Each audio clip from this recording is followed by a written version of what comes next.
around, don't disregard it. Strip you off the ground, show you what heart is. Standing strong and proud, nothing can knock it. Let's get it started, it's the hardest. Talk around, don't disregard it. Strip you off the ground, show you what heart is. Standing strong and proud, nothing can knock it. Let's get it started.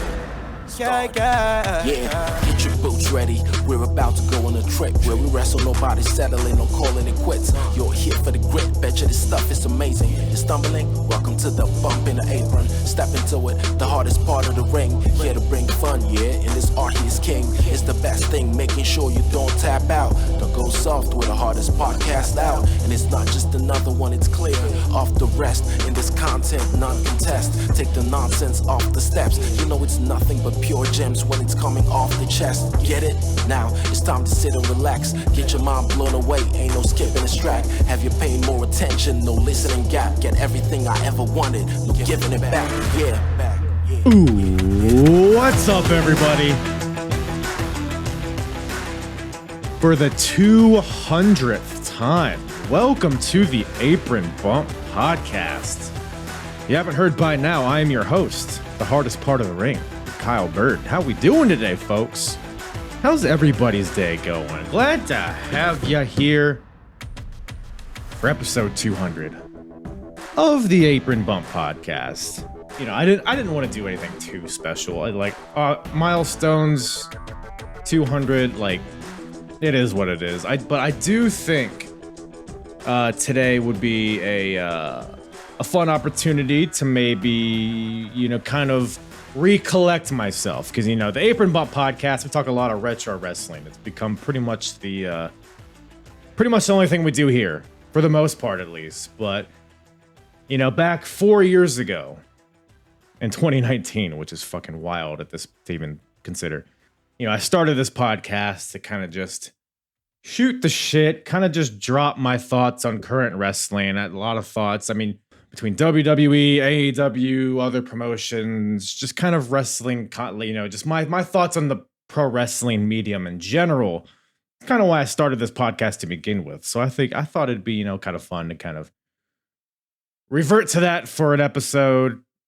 Kind of just, you know, we got a lot of stuff. We got Full Gear. We got Survivor Series. We got, you know, WrestleMania 40 on the horizon. We got a lot to talk about, a lot of storylines. And a lot of not so good stuff as well, but we'll get into that on this show. I will say, though, I am recording this on Friday, November 17th, which is the day before AEW Full Gear 2023. So I will not, this will not reflect the results of Full Gear, but I'm looking at the card. I don't foresee anything major happening. I'm sure there'll be some stuff. There's apparently a new signee, which we'll get into. If there's anything that I need to add on to this, I will after the fact. But just my schedule and how things are working out. It was just better to record today.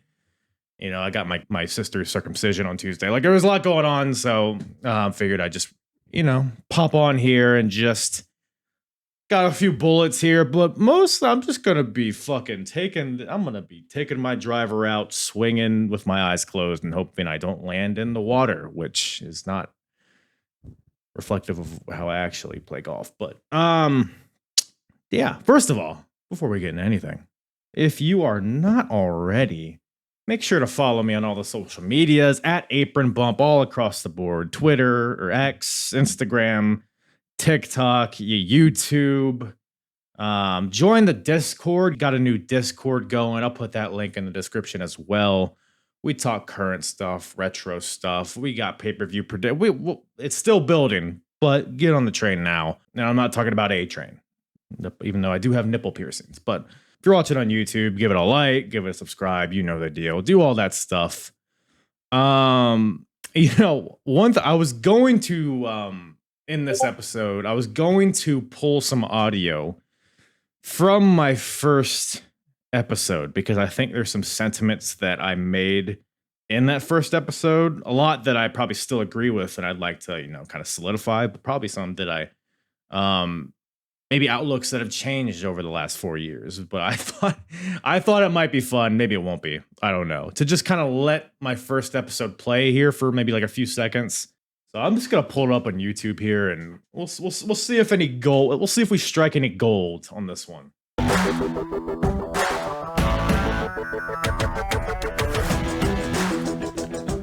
What is going on, everybody? Oh baby, it's finally here. Good energy, This is the Apron Bump Podcast, and I am the hardest part of the ring. How's everybody doing tonight? Man, it's so obvious that this is my first episode, by the way. It's so funny how, like, you don't realize it in the moment, but as a podcaster, like, how much your voice evolves. Like, it's very, and that's how everybody is, right? When they first start doing a podcast. But it's just so funny the different energy I have here. All right, we'll hit play again. Night, whenever you're listening to this. Man, that's it's been a long time coming, but I think now more than ever is the perfect time to start a podcast about wrestling. Because, I mean, there's never been a more podcastable time in wrestling than right now. You know what I mean? With social media, with all of the different wrestling companies popping up all over the world, there's so many takes to have. There's so many things to watch. There's so many toxic people, both on the internet and real life, to confront and to talk about. So that was basically the sentiment that I was really leaning towards here, is how back in 2019 and still here in 2023, there's so much wrestling out there. Not just WWE and AEW, even though those two companies alone give you, what, 20 hours a week at least. And then you got your NWA, your MLW, your Japan, your Mexico, Stardom, like TNA's coming back. Like, there's so much stuff out there to watch.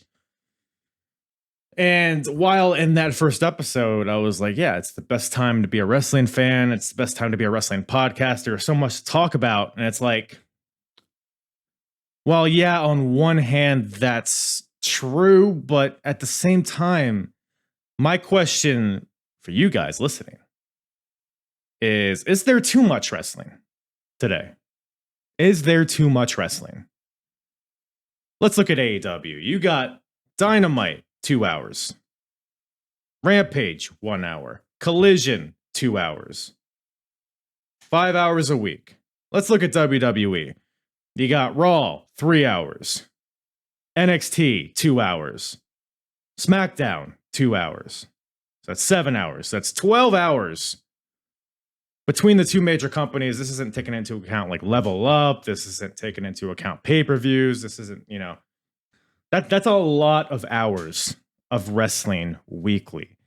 And this is just reflective of the state of wrestling today. Because me personally, this is how I consume wrestling. I like to have the entire picture in terms of storylines, in terms of people being built, in terms of, who's winning matches, who's losing matches, who's, the callbacks to previous matches, just all the promos and all the sit-down interviews and all of the segments and all of the everything, right?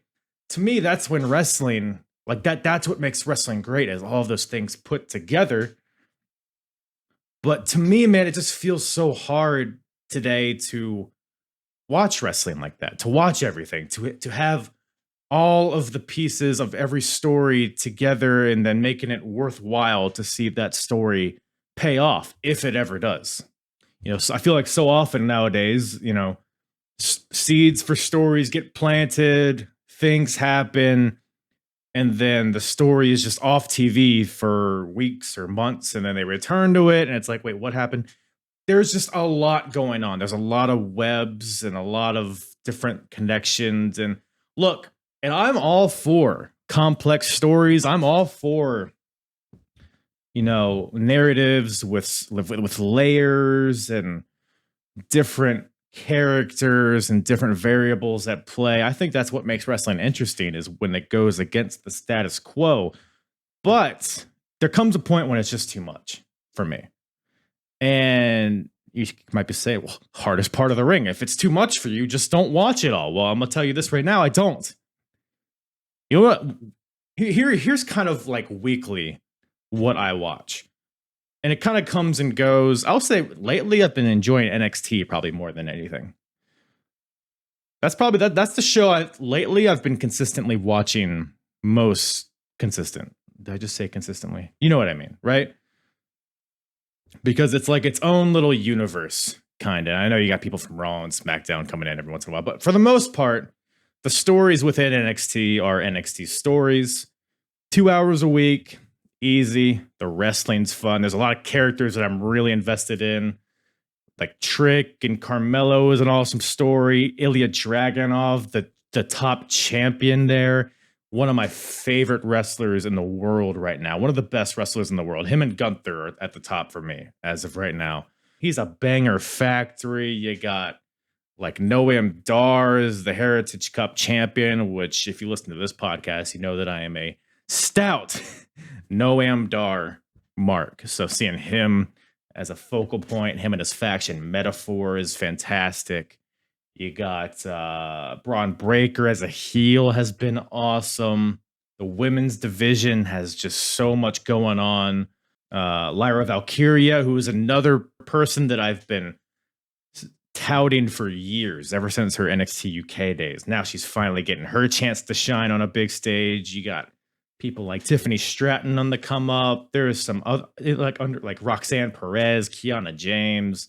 They just had a breakout tournament. Like, there's so much going on. There's a men's breakout tournament coming up. A lot going on in NXT. It feels like they're the most like per second. You know what I mean? Like there's like always something going on. There's not a lot of filler on NXT. Now it's not all good. Don't get me wrong. There's still a lot of those fucking 2003 Disney sitcom dialogues backstage, the really corny conversations. There's some bad stuff too. Don't get me wrong, but I don't think that's enough to ruin the good of NXT. So that's what I've been watching for the most part. Raw and SmackDown, I kind of come and go with. I very rarely, if at all, watch it live. Most of the time, I'll go back and kind of watch the stuff that I care about and skim through the rest. Love everything Gunther's doing. Love everything. Is that it? That might be like the one consistent thing weekly on the main roster that I enjoy. Damage control as of right. We'll get into more of the details as we continue on here. But we're kind of I'm talking about the state of wrestling here. Just kind of overall, there's not a lot of weekly stuff that I care about right now. And like I said, we'll dive deeper into AEW and WWE specifically, which is what most of this podcast is going to be on. But I'll say this. Let me just lay out something. Let me say a sentence. And I'm just going to let it sit there for a second. I don't care about banger matches anymore. I don't. And when I say I don't care about them, that doesn't mean that I don't like watching good matches. Of course, that's what wrestling fucking is. If I want a good story, I'm going to go watch, Breaking Bad or Better Call Saul or Zoe 101, like shows with really great stories. There's a lot of them out there. A bottomless pit of them out there. So wrestling is the medium that I choose to watch because I enjoy the in-ring action and how the in-ring action intertwines with the stories, of course. So, of course, and all the stories have to have a payoff in a match. Like, you can't just have, that was my issue with Bray Wyatt, because a lot of his stories, while he was a very interesting character, a lot of the storylines were fun and different, they never paid off in a satisfying match. You could say the same for like a Karrion Kross or, these guys that have really unique characters and personas, and it makes you really watch when their presence is on TV. The matches that they culminate to are usually kind of lackluster, let's say that. So I do care about the match quality. Like, don't misinterpret that. However, with as many hours of wrestling that there are a week, there's going to be several quote unquote bangers, several great matches. You know, you see the AEW, you see Excalibur running down all the matches for the week. You got fucking Luchador number 76 versus Luchador number 87. You got FTR versus some Ring of Honor team. You got Kenny Omega versus MJF. They just farted out their ass in 3 days notice. Like they're just matches happen. There's so many like good matches to the point, and this is kind of, I hope I'm not rambling here, but this is kind of all circling back to my original point of too much going on today. Is there's so much quote unquote good matches that there's no good matches, if that makes any sense. Like if every match is a good match, then no match is good, because that's kind of the bar that's been set. So there's not a hunger for good matches anymore, because it's like they're shoveling food down our throats, and even though the food is good, like I don't like it because you're shoving it down my throat. That's going to be taken out of context, I'm sure. But it's like, goddamn, these cheeseburgers are delicious. I love cheeseburgers, but God, you're just putting them down my gullet so fast that I don't want any more cheeseburgers. You know what I'm saying? Because I don't. Overall point is that wrestling needs more than good matches to get my attention, at least. And I'm just speaking for myself, because this is my podcast. That's what we do here. You need more than good matches to get my attention, which is why not a lot of wrestling today has gotten my attention. Ultimately, I want to be rewarded for watching every week. I want storylines to progress. I want cliffhangers. I want to finish a wrestling show and be like dying to watch the next episode. When was the last time you finished watching, whether it's a Raw, SmackDown, a Dynamite, whatever? When was the last time you finished a show and were like, oh, can't wait till next week? Like Raw ends on Monday night, and then it's like Wednesday afternoon. You're like, God, I wish Monday was here tomorrow, because I want to see what the follow up is to what happened on. When was the last time that happened to you? Probably not a lot recently, if I had to guess, because for one, a lot of the stories, in my opinion, are very stale across the board. But also because there's so much wrestling that you don't have time to miss it, because it's on every day for several hours, and this is where I stand, and with current day wrestling.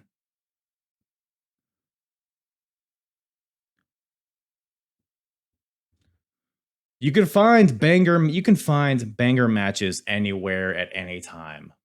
You know what I want? You know what Daddy wants? I want narratives. I want stakes. I want drama. Give me all of those things and a beautiful, beautiful package of wrestling, of promos, and all of the stuff that pro wrestling gives us.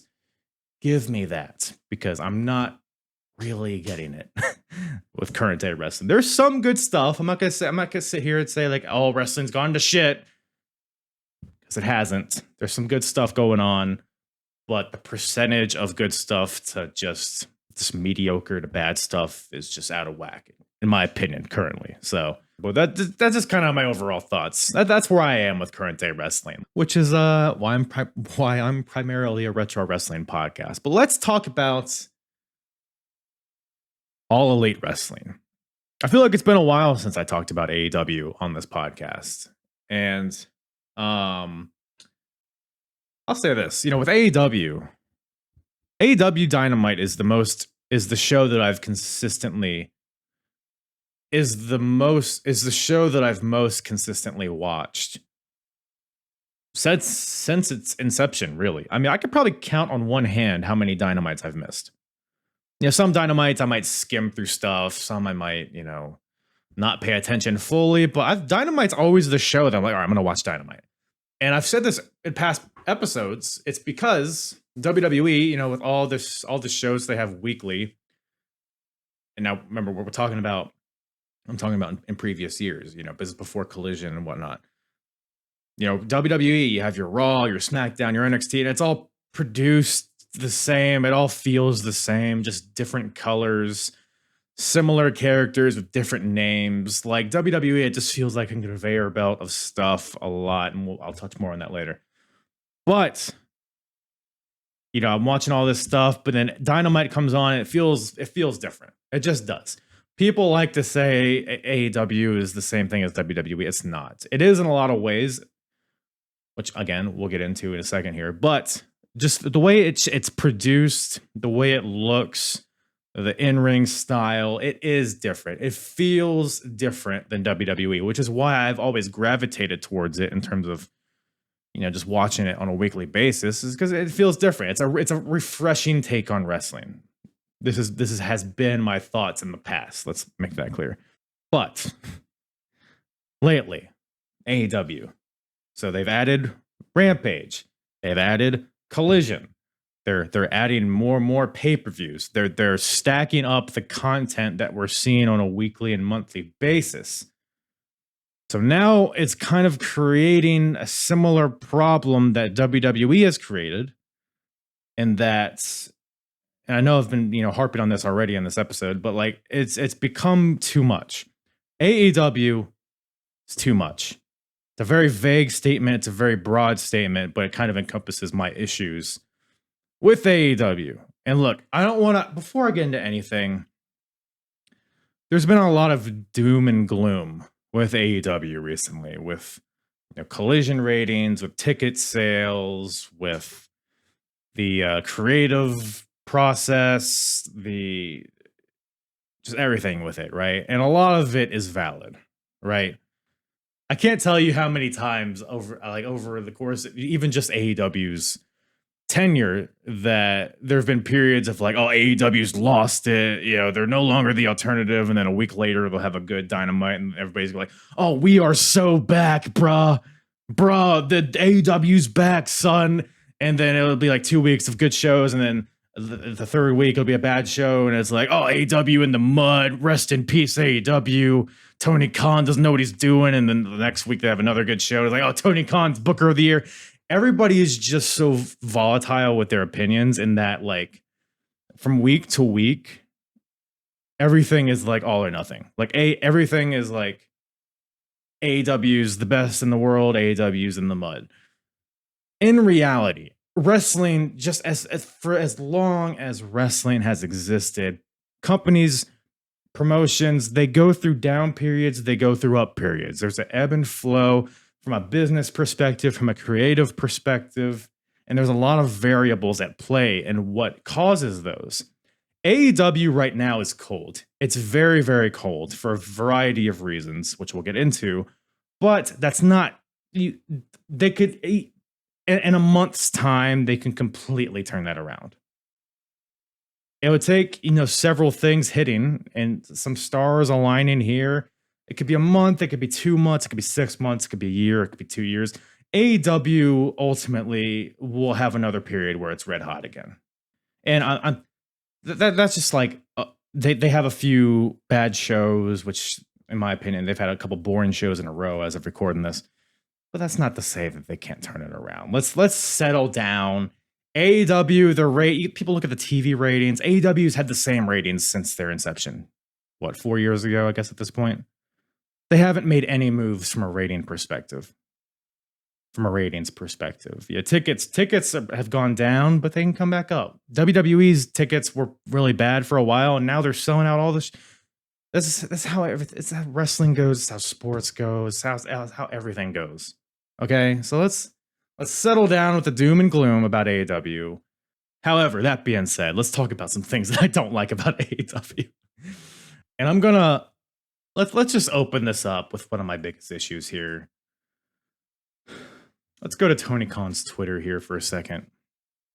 And yes, Tony Khan is one of my biggest issues with AEW. Let's pull up Tony Khan's Twitter. I mean, I could probably do an episode on just Tony Khan's tweets and why he's a fucking cornball, but here we go. From November 15th. Now, again, I'm dropping this after Full Gear. I'm recording before Full Gear, so you all know who this person is. I don't even know if I'll bother speculating. We'll get into it. But his tweet here. This is maybe my biggest issue with AEW at this point is represented in this tweet, okay? His tweet says, from Tony Khan, AEW has agreed to terms with one of the world's best wrestlers, a pro who is known and respected by virtually every AEW fan! Exclamation point. They'll come to LA to sign their contract this Saturday, all caps, on pay-per-view at AEW Full Gear. See you tonight, whatever. So Tony Khan's announcing a new signee, which seems to be his one fucking trick that he has up his sleeve from just forever. Another new signee, everybody. Is it Mercedes Moné? Is it Will Ospreay signing? Is it Sami Callihan? Is it Dolph Ziggler? Or is it Ronda Rousey? Who? It could be the fucking Undertaker for all I care. It could be John Cena. It could be The Rock. It could be a reincarnated version of Eddie Guerrero. Who gives a shit who he signed? It doesn't matter. They brought in Edge. They have Ric Flair. They got Christian. They got Bryan Danielson. They got all these guys, and none of them are moving the fucking needle. Okay? They're not. They already have too many people, and they're signing more people as if that's going to create the solution to anything. They got so many shit. They got the 3 shows. They got so many titles floating around. They got international talent coming in and out, which is fine, right? I mean, AEW is the alternative, so the foreign aspect is something that makes them an alternative. But ultimately, like, if these people coming in aren't involved in something engaging and anything interesting, who cares? You know, Edge and Christian already, look, I get Edge and Christian, or whatever, Adam Copeland and Christian, like that feud, it's a slow build, I get it, but Edge already just feels like another dude. And I don't know, dude. I'm just not, Edge and Christian is like my childhood. Like the tag team matches, the TLC matches, that is what made me a professional wrestling fan. I should be stoked about Adam Copeland and Christian facing off. Finally, really, for the first time ever, if you other than that bullshit in 2001 when they first broke up. I should be stoked, but I'm not. And why is that? Is because everything just feels so diluted. Everything's diluted. Because there's so much going on. And that's nothing a new signee is going to fix. In fact, it's going to just exacerbate the issue, which is just too much going on. You can't, there's no focus. There's no continued focus on anything. We're getting our wires tangled just for the sake of dream matches and new signees, returns. Tony Schiavone's. I bet Tony Schiavone's going to sit down on. I bet you there's going to be a fucking graphic at Full Gear. You know, whenever that person signs, I bet you there's going to be a graphic. It's going to be like Tony Schiavone sits down with blank. You know. It's like, who cares? This is rinse repeat. Oh, man. And this goes back to, the original reason I was so into Dynamite every week is because it felt like not the WWE product. But now, as time goes on, it's becoming more and more like the WWE products. And now I'm kind of becoming disengaged with Dynamite. I have watched Dynamite less since Collision started than I did before. And by the way, I'm not even watching Collision. I'm not watching Rampage. It's not like a bandwidth issue. It's just the more shows make me less interested in each individual show because each show is now diluted, if that makes any sense. It makes sense in my head. Hopefully my words are making sense. But that's just where I'm at with AEW. I mean, like, that from a macro sense, that's where I'm at with AEW. Some of the main stories going on, I mean, the Hangman Page and Swerve stuff is really good. I will say that. Like, that feud is awesome. Like, the matches are great because the intensity is there in the build. There's a personal vendetta between the two. Notice there's no championships. This isn't about the rankings. This isn't an eliminator reverse battle royal diamond ring tournament of fun on 13th Street Fight. This is just two guys that fucking hate each other and want to hit each other about the face until the other man cannot no longer stand anymore. That is the primal foundation of professional wrestling and why it works. And these guys are leaning into that, putting their spin on it, their spin that has been cultivated by the characters that they have created up until this point, and it works. The promos have heart to them. There's heart, there's emotion, there's a believable intensity to them. You actually believe that these guys don't like each other, which is something that is sorely missed in modern day wrestling, in my opinion. That's where a lot of the drama comes from. It's the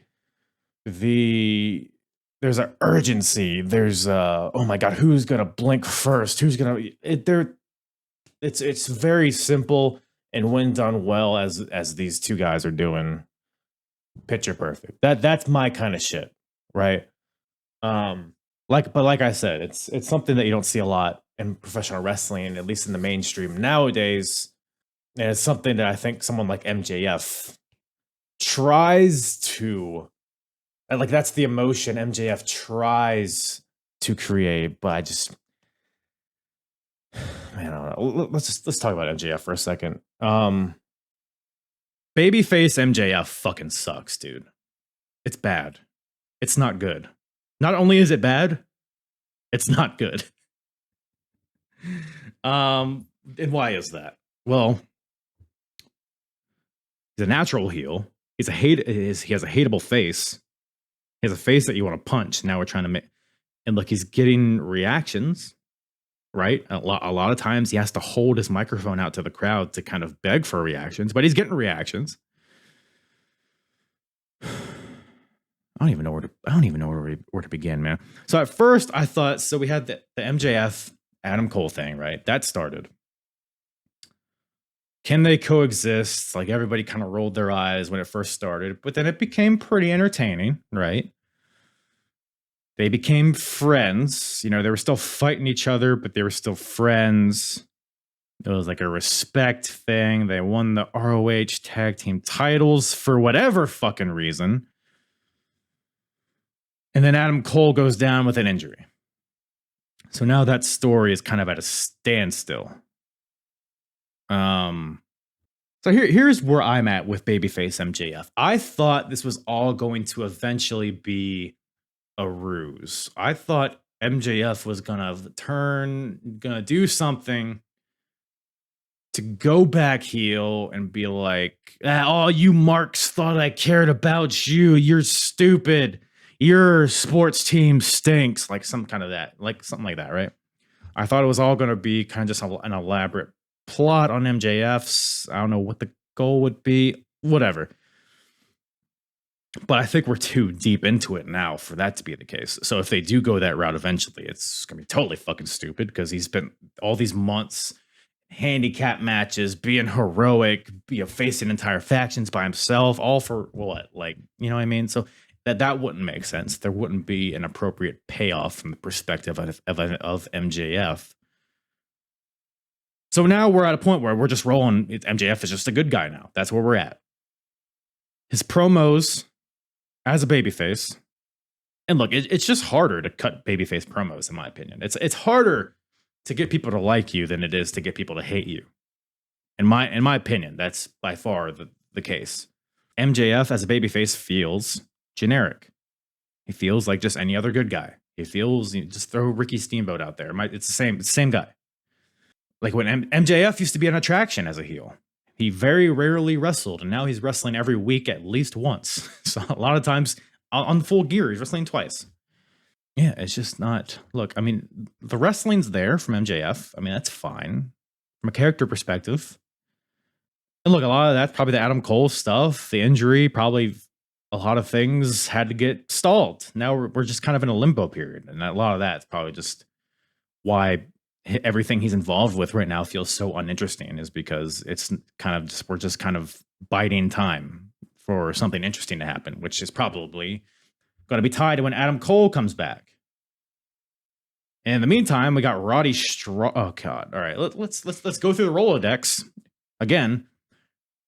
Kind of looping back to my original point of AEW just doing too much.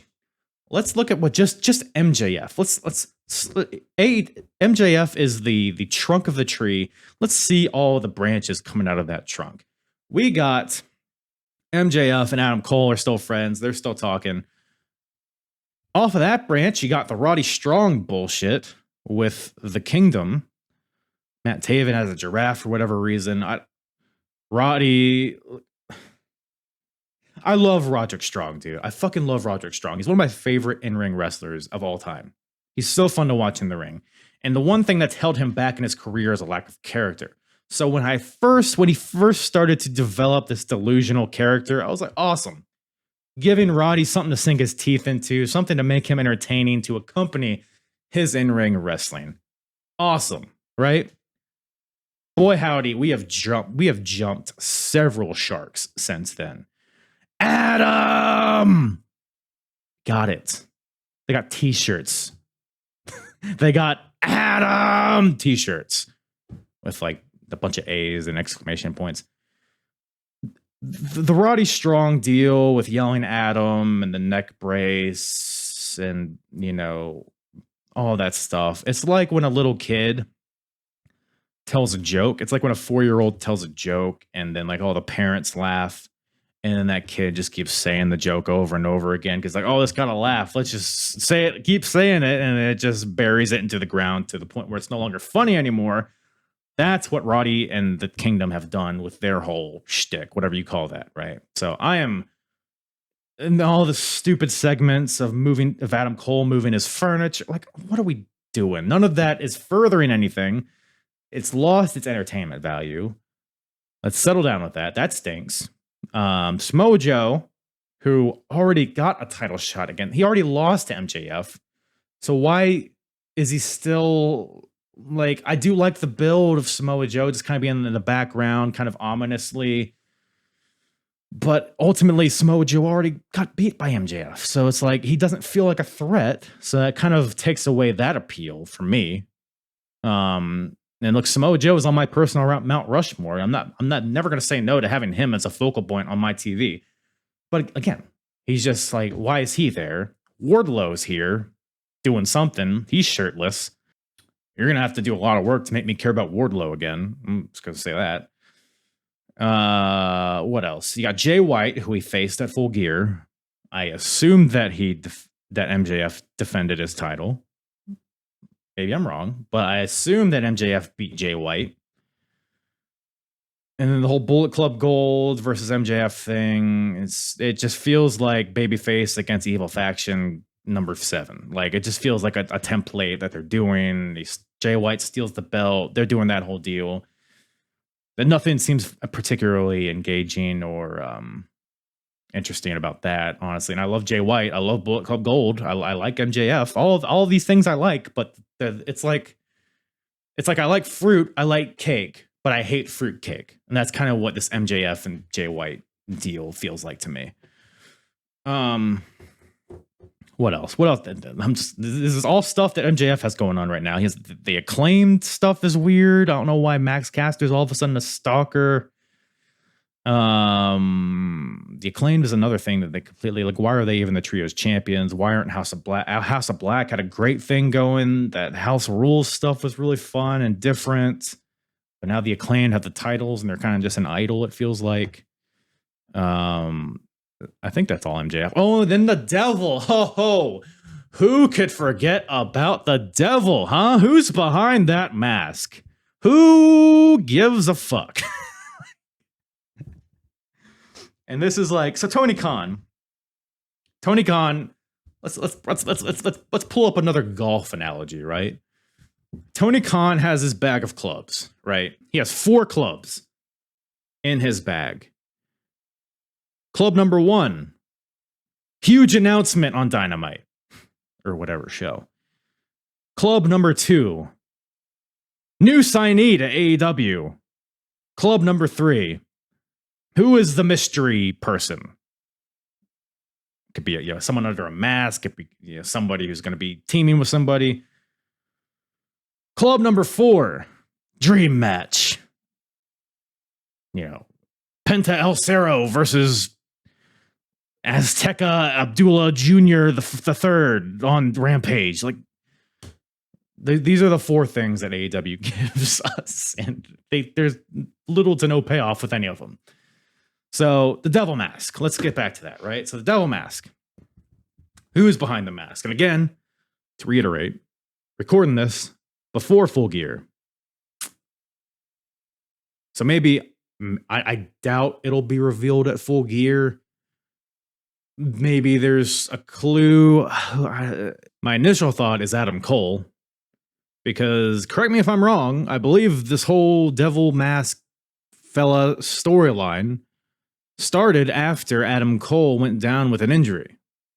So this seems like a way to extend the narrative between Adam Cole and MJF.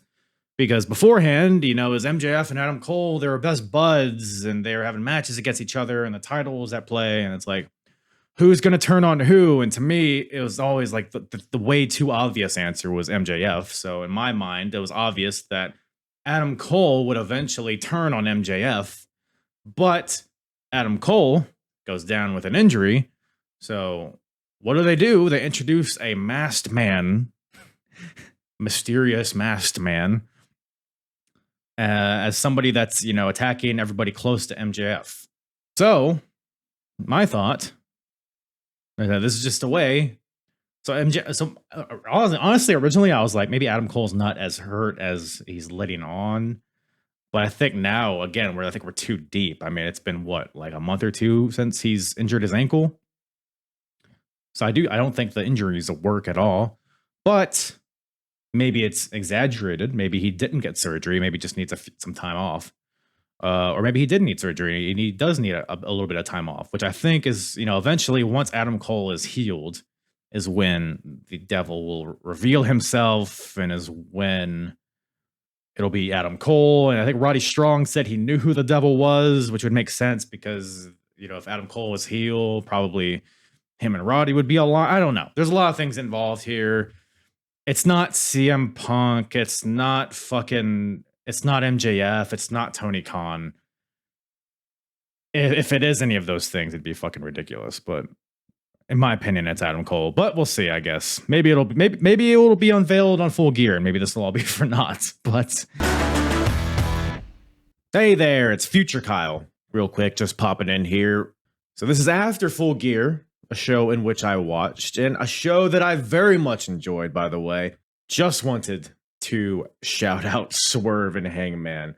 Holy tits on ice, that match was fucking awesome, dude. And it kind of just exemplifies everything that past Kyle just said about Swerve and Hangman. I was watching this and I felt like these guys hated each other, and they went to great lengths to portray that. May have gotten a little long in the tooth. You didn't need the Brian Cage stuff. I mean, I don't know. Maybe you didn't need the barbed wire chair. It was a lot, almost too much, but I still enjoyed it. Awesome fucking match. One of the best matches of the year. So just wanted to pop in here and give a shout out to those two guys because they fucking killed it. Otherwise, Full Gear, while Future Kyle is here, Full Gear is an awesome show. And I can't remember if past Kyle already talked about it or if past Kyle is about to talk about it. But wrestling today is so much better without social media. I watched it not looking at my phone, not looking at Twitter or Instagram or whatever, and I had a ball watching it, dude.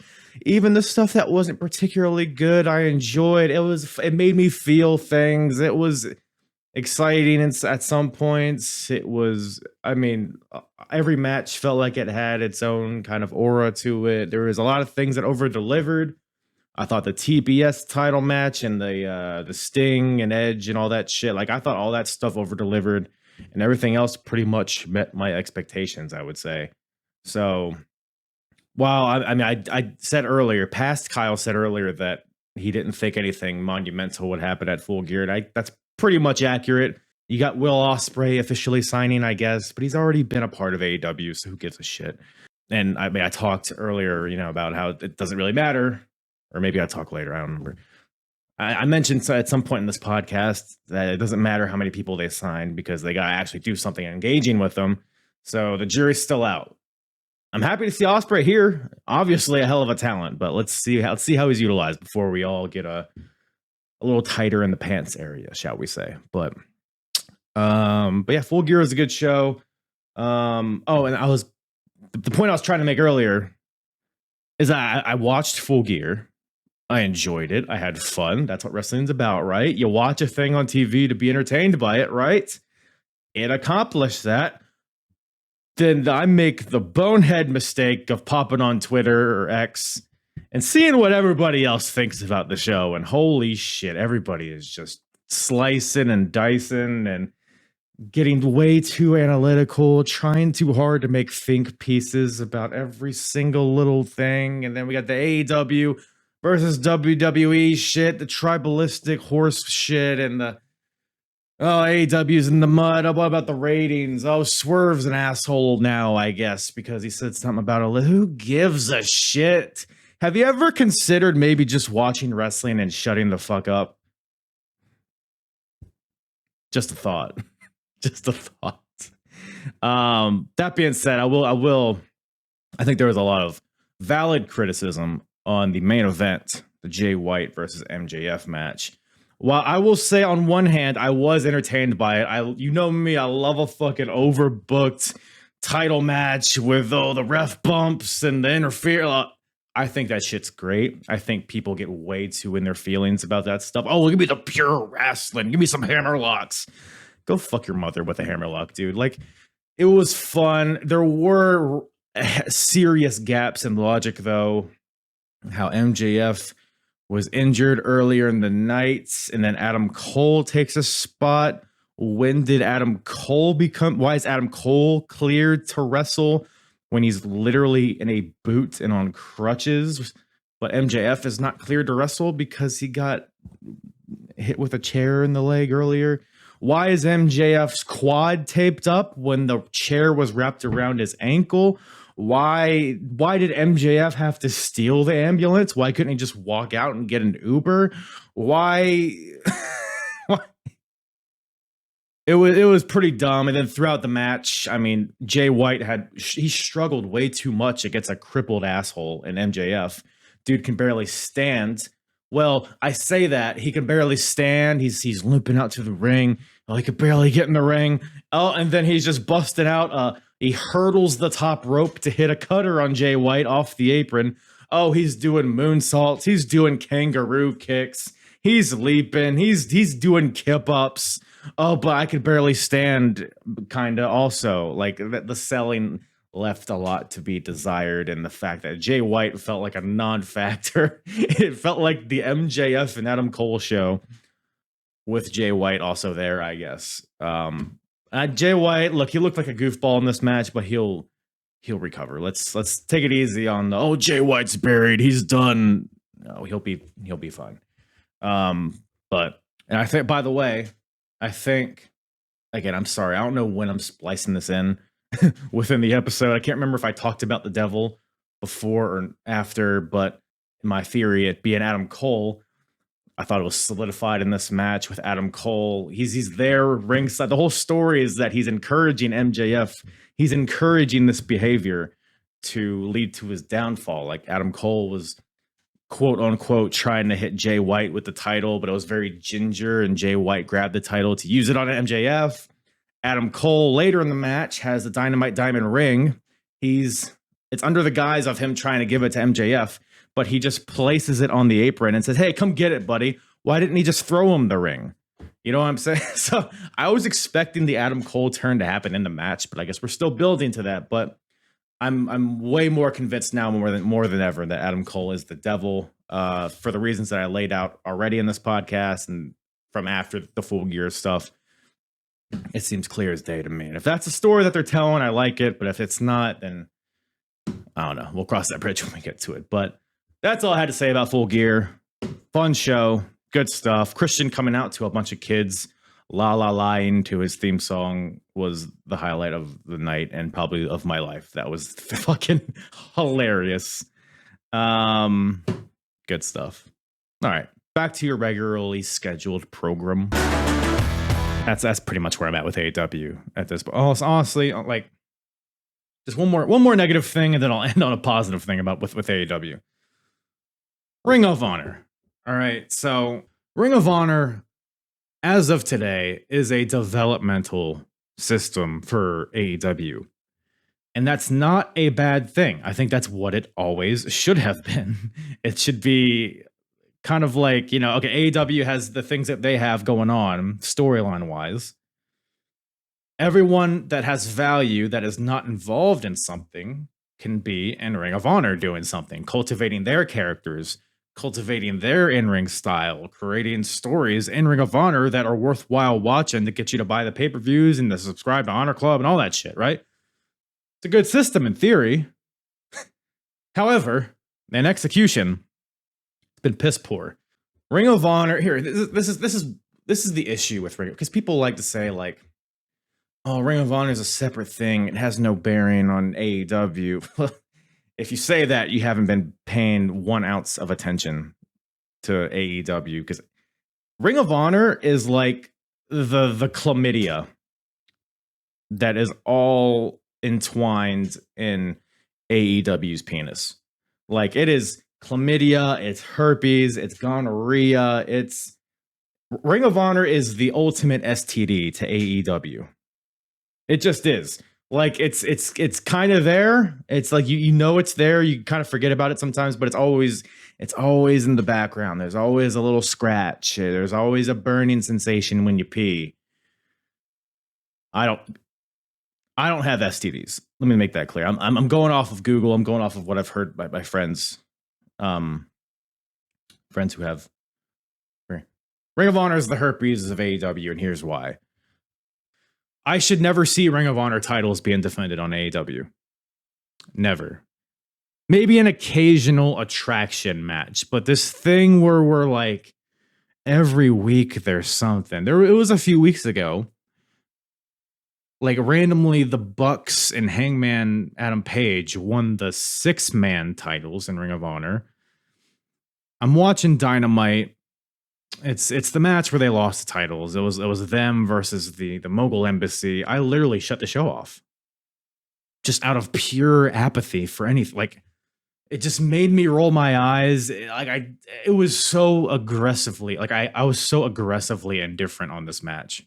It's like 6 talented guys, but it's like, God, like, we have the AEW Trios titles and Ring of Honor 6-man titles on the same show. So it's like, who's the top champion, really, of the two? If they're on the same show, theoretically they're the same. So is any champion really a champion if there's 2 champions?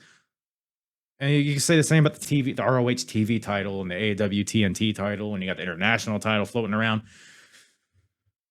It's just too much. The Ring of Honor titles being on AEW TV is an issue for me. I mean, Ring of Honor and AEW being so blended overall was a huge issue for me.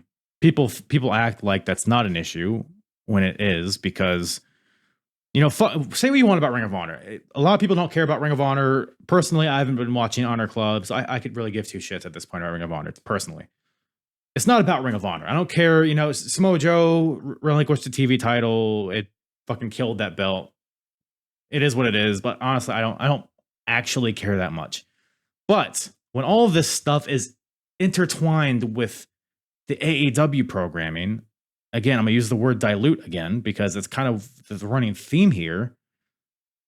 It's like when, back in 2001, when the Invasion storyline was going on, which I've covered on the podcast in great detail, every Raw, it'd be like towards the tail end of the storyline. Every Raw, every SmackDown would be nothing but title matches. It'd be like, the WCW tag team match was the opening match. And then the next match was the Intercontinental title. And then the next match was the WWF tag team title. And the next match was a hardcore match and a European title match and a United States title match. It's like, none of these titles mean anything because everybody has a title. And that's how AEW feels when Ring of Honor is such a focal point of the product. separate Ring of Honor and AEW. Hard brand split between the two.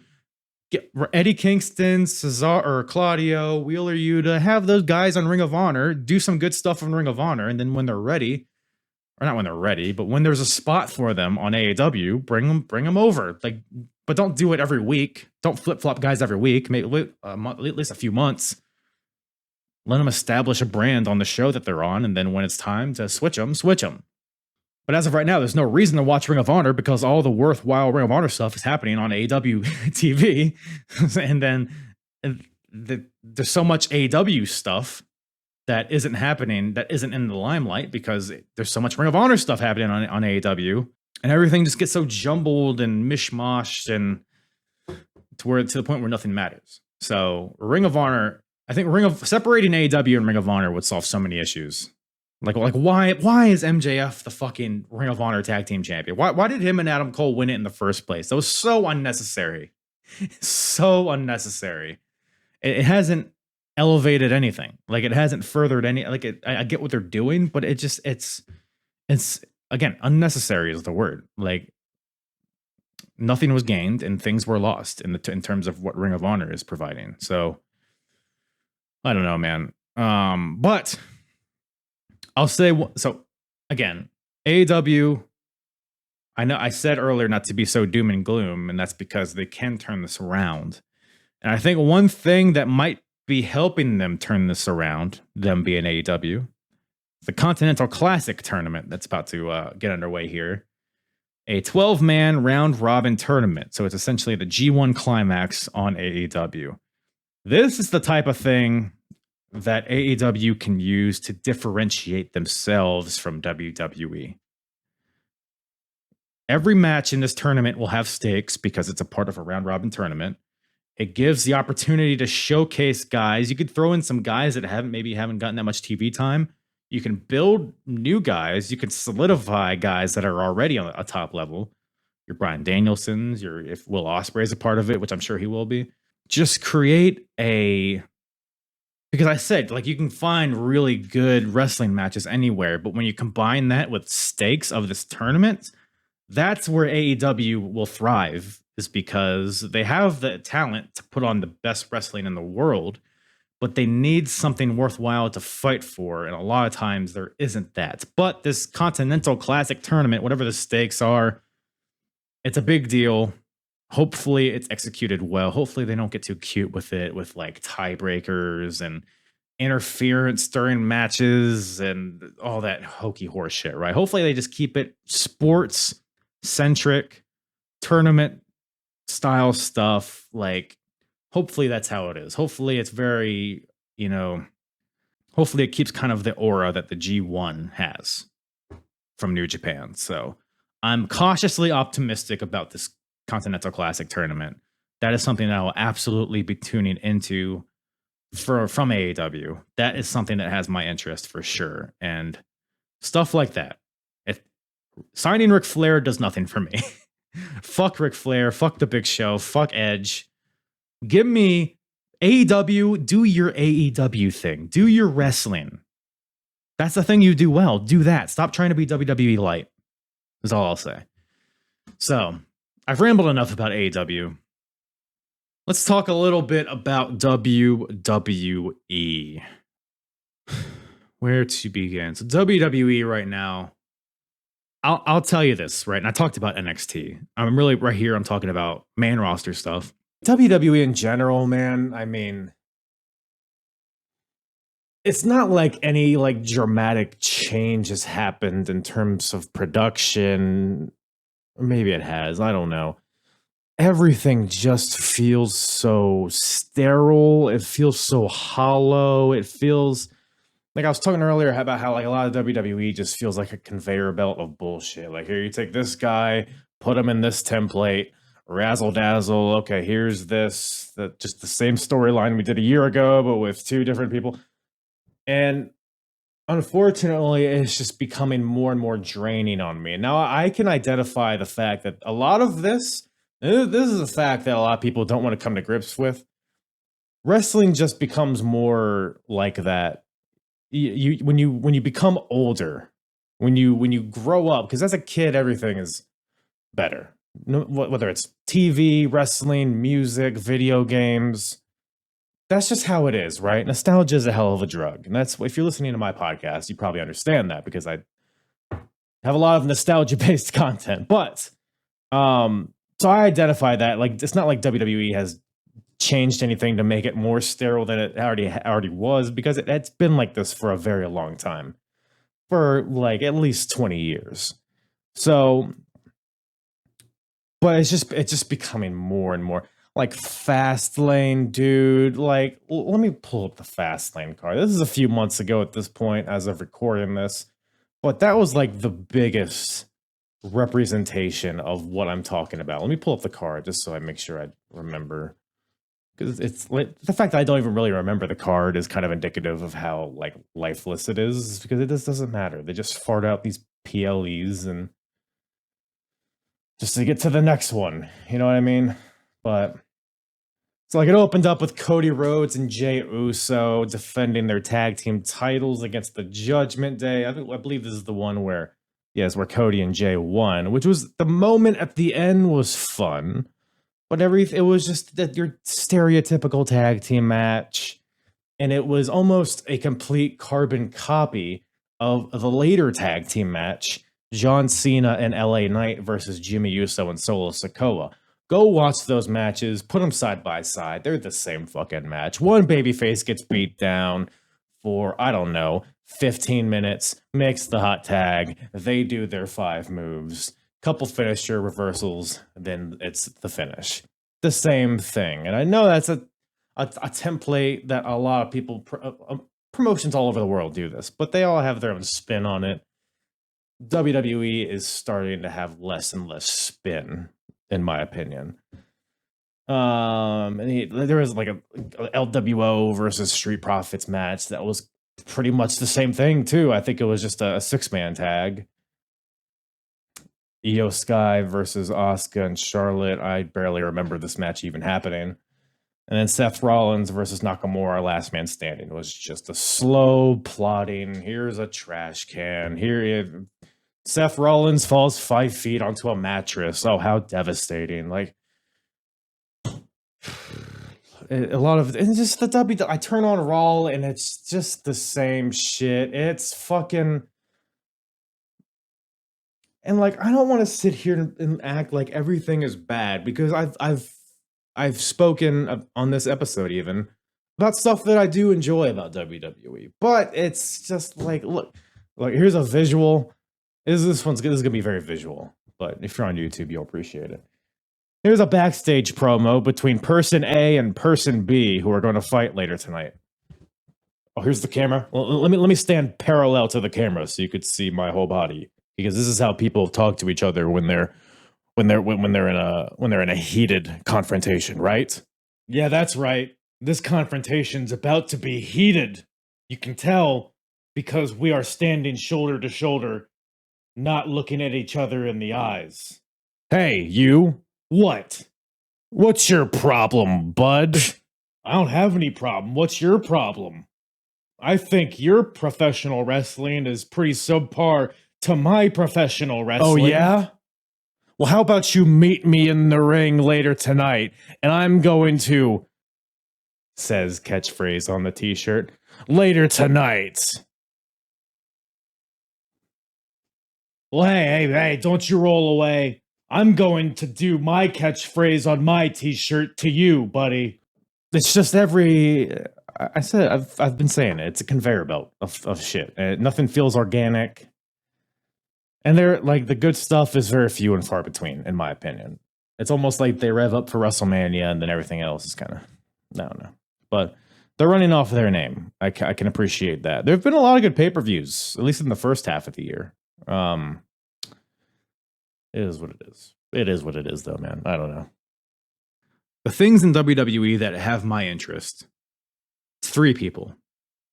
It's Gunther, it's Cody Rhodes, and it's Logan Paul. Those are the 3 guys that have my attention. Those are the guys, when they're on my TV, I stop what I'm doing. I get off my phone. I don't look at my other monitor.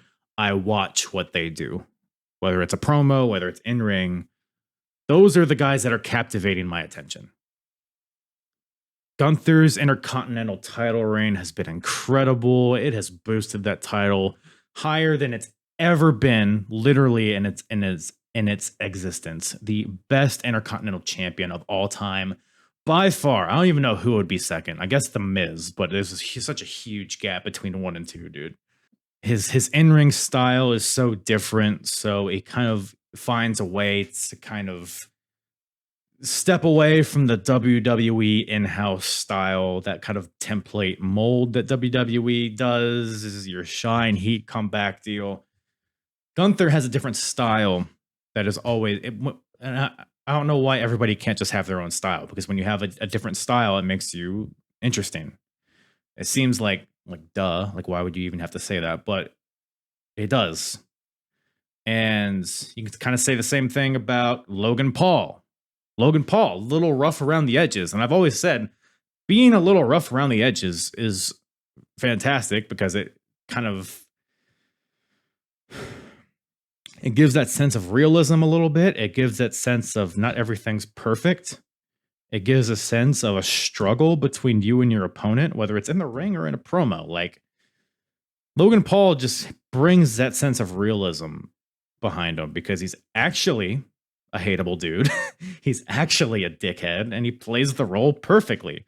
He soaks in the crowd, which is something a lot of wrestlers do nowadays, where it's just next move, next move. All right, let's chain these moves together. Fighting spirit. Oh, no sell. Kick out at 1. All of the, here's another pump knee strike. Here's another Canadian destroyer. Like, I oftentimes feel like every wrestler nowadays does the same thing, and they forget about the in-between shit, which is what Logan Paul does better than any fucking professional wrestler going right now. Logan Paul is one of the best professional wrestlers in the world. If he'd committed full time to this shit, he'd be the best. He'd be the best, because he knows his role. He plays it well. He plays it organically. He has the athleticism, the natural athleticism. And he's still, at this point, he's only had a few matches still. He's still tying things together from a technical perspective in the ring, but he's still nailing most of that. Logan Paul rules, dude. As a professional wrestler, he's awesome. Cody Rhodes. It's going to be Cody dethroning Roman at WrestleMania. I think it's a foregone conclusion. I touched on, him losing at WrestleMania 39, how that was fine. It's no issue. And Cody Rhodes has maintained this momentum. What are we, 8 months after that? He's still arguably the hottest thing in WWE. He's still selling merch out the wazoo. By the way, people are like, and I've probably said this before, people will see like merch stats, and like Cody will be at the top, right? I don't know if he's actually at the top. I know he's like towards the top, but people will see that like on Twitter or whatever, and they'll be like, see, Cody Rhodes is outselling everybody in merch. That's why he should have beat Roman at WrestleMania. Hey, dummy. That proves that he didn't need to beat Roman at WrestleMania, because he's still a fucking top guy.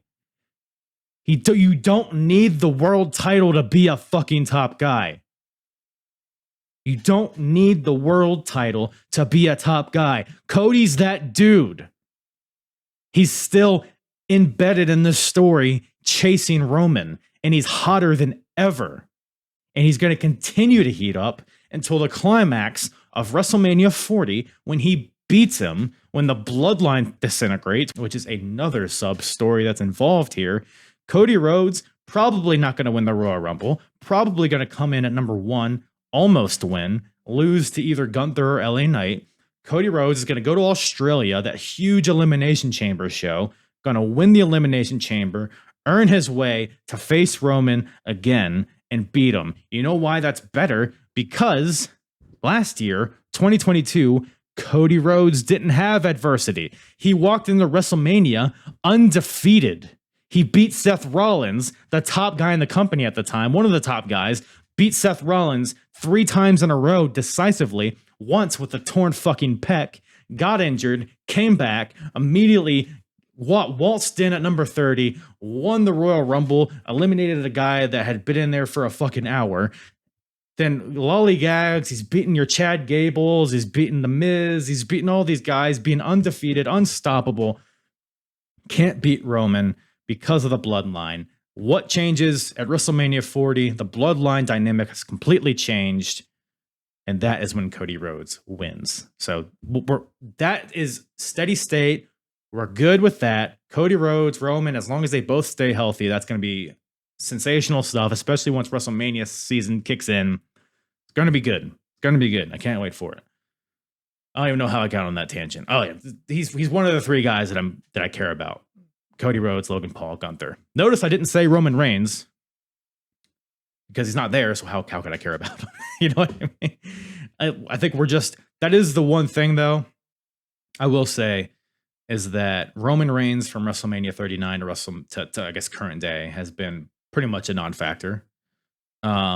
I mean, the story of him versus the Usos, like that was some good stuff there, but now we're at a point where it's kind of an idol at this point, which is fine, honestly.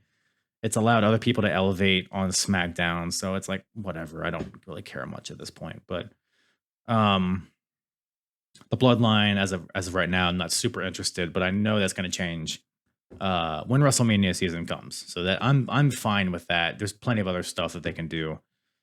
Seth Rollins is another name I didn't say. I think Seth Rollins is one of the most overrated wrestlers currently today.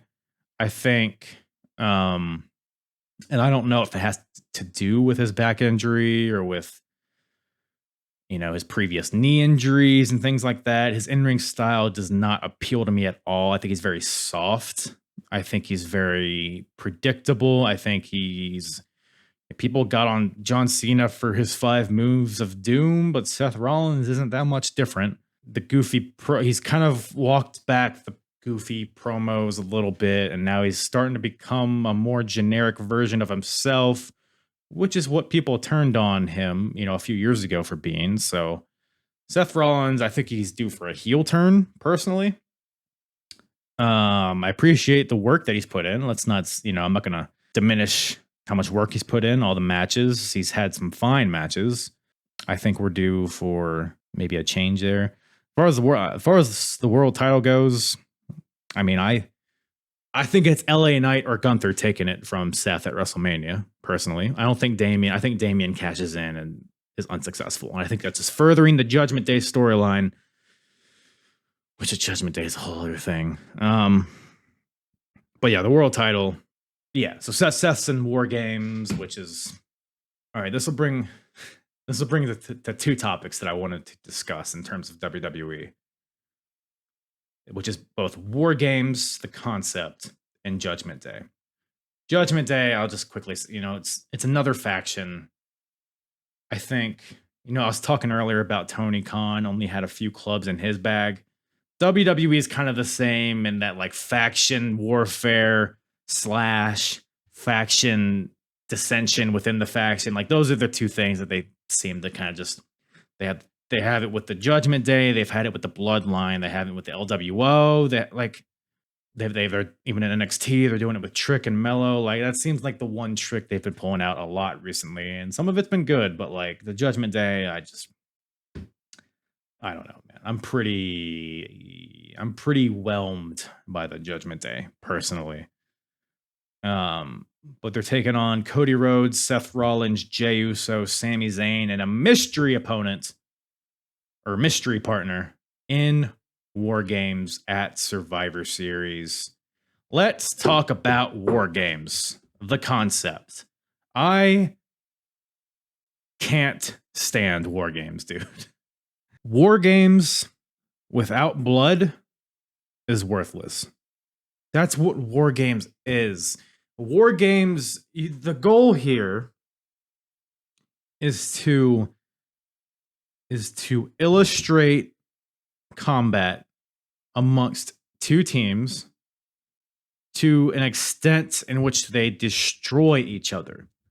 Go to war when people die and get killed and murdered. That's what War Games is, or is what it's supposed to be. You know what War Games is not? Is a clean, perfect silver cage with neatly presented tables that go poof, little crack in the middle, with some kendo sticks, with with everybody who enters brings a weapon, with no blood, no brutality, just mindless spots until the match can end. Because by the way, like the first 40 minutes of a War Games match in WWE don't mean shit. It's just waiting until everybody's in there until the match can actually end, and then it's just a clusterfuck. You have Towers of Doom. You got at this point, there shouldn't be a War Games match every year. Is something that I will say, because you can say that the match is a novelty, right? It's 2 rings. There's no other match like it. But when there's at least one every year, you lose that novelty because it's every year.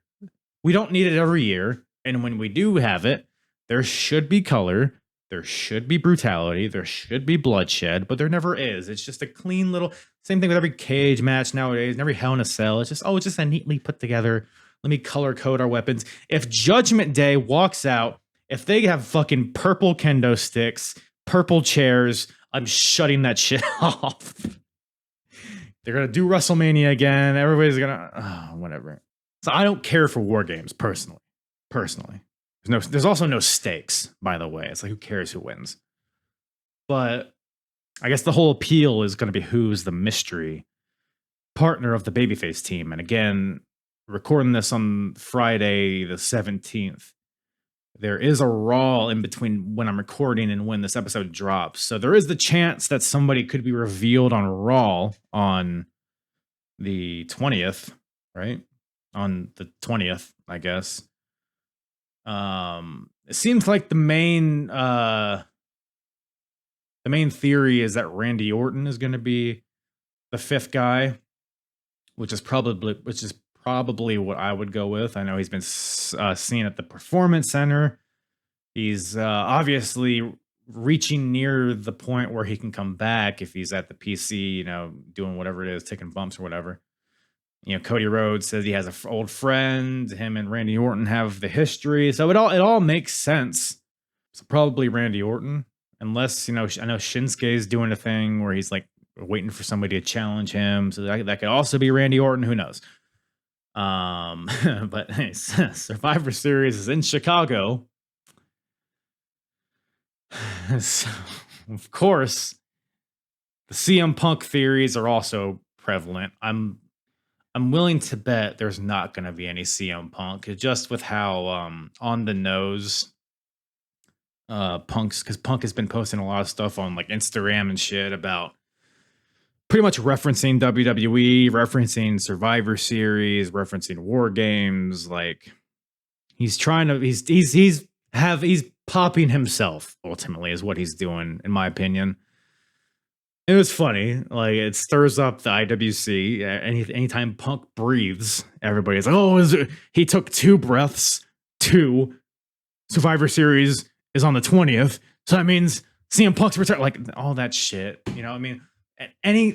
Corey Graves said a line. I don't even remember what it was. It was something about, like, riding the lightning bolt or something, which I guess CM Punk said once, but that's not his fucking... He didn't create it.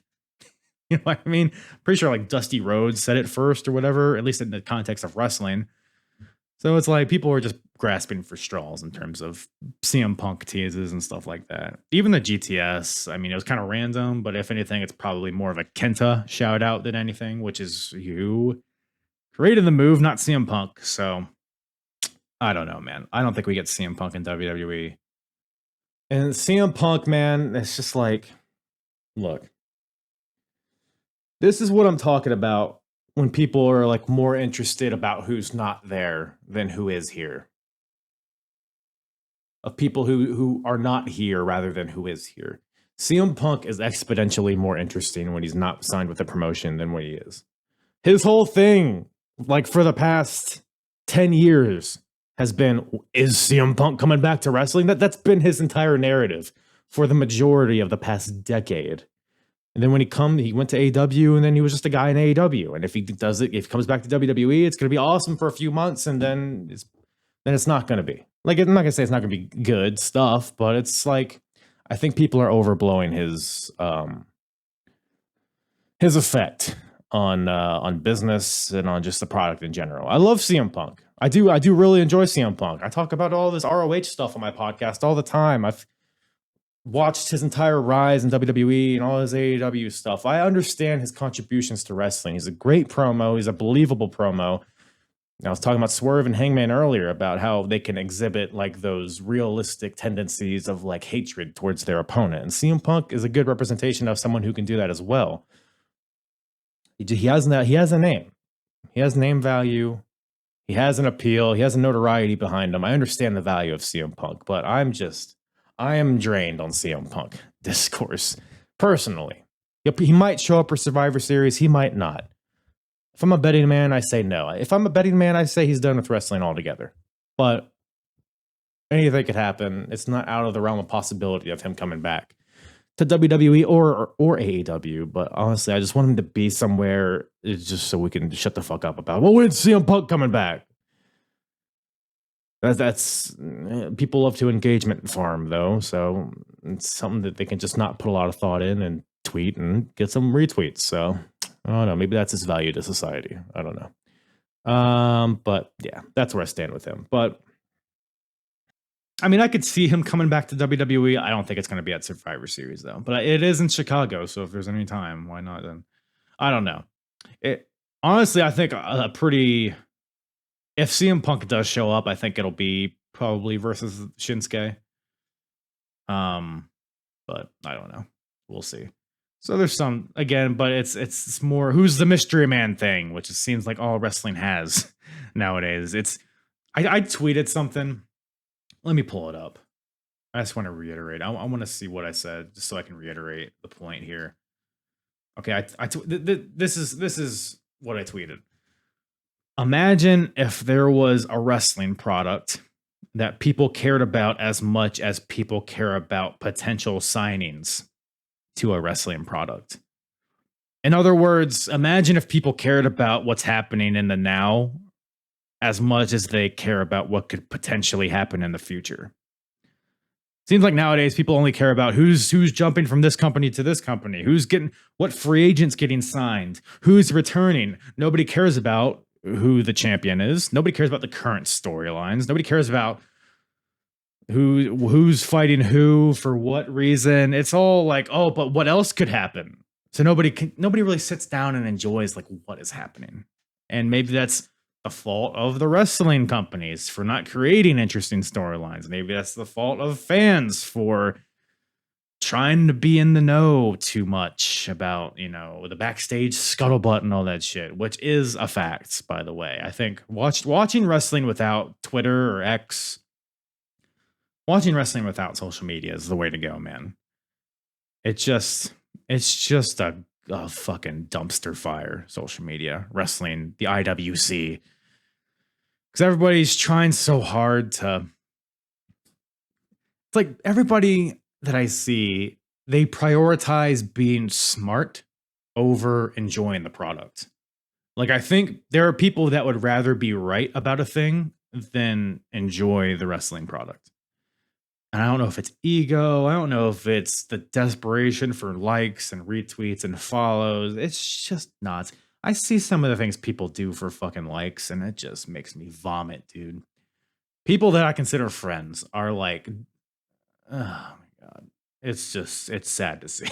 But WWE, what else is you got Survivor Series coming up? That'll be a thing. I think the whole show is like kind of the whole appeal of it is Randy Orton and CM Punk's potential returns, not the actual content of the show. So it kind of just solidifies where I'm at with wrestling in terms of everything's kind of, I guess, wintertime, fall, like this kind of time of the year is always like, we kind of like get into a lull and then Royal Rumble comes back up and then it kind of spikes a little bit. So that's kind of what it feels like right now, but I don't know. It's a good time to be a retro wrestling fan. I'll say that. It's a good time to be a fan of the Apron Bump because we talk a lot about that here. And look, like I know there's been a lot of negative talk in this episode There's some positive stuff too, but like I said, it's just like a lull period in wrestling, but there is some good stuff happening. TNA's coming back. I mean, come on now. Come on, pal. Am I about to become a TNA sexual again? This is and look, it's just the name, it's just the branding that's changing, but I don't know, man. I see Impact, I see TNA doing stuff. They have a roster full of people that I enjoy watching. I see clips every now and again. I'm like, man, this stuff looks pretty good. Maybe now is the time to jump back on that TNA bandwagon. But we got some good stuff going on in wrestling, is what I'm saying. And I said this earlier. I think the biggest problem in wrestling is the fans. Not even the fans. It's just like this internet wrestling community. The constant overanalyze. I know I'm saying this as a wrestling podcaster, but my podcast is always aimed to be in good fun. It's always aimed to just shoot the shit about wrestling. I'm not here to, let me give you my predictions. And when they're right, I'm going to tell you that I was right because I'm so much smarter than you. Oh, hey, the backstage scuttlebutt. Let me talk to you about the contracts. Whose non-competes up? Yeah, I don't think that the merch sales are going to elevate, and what was the gate? What was the gate at the show last weekend? What was the? Let's look at the trends. Throw up a scatter graph there. Let's take a look. It's fucking guys wrestling oiled up in their underwear, wearing boots. Are you kidding me with this shit? It's silly. Pro wrestling is fun. We're having fun.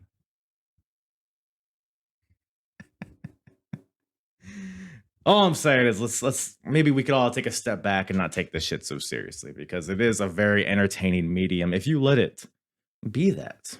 So that's my message. That's my mission statement. That's my missionary statement as well. I think that about wraps her up, huh?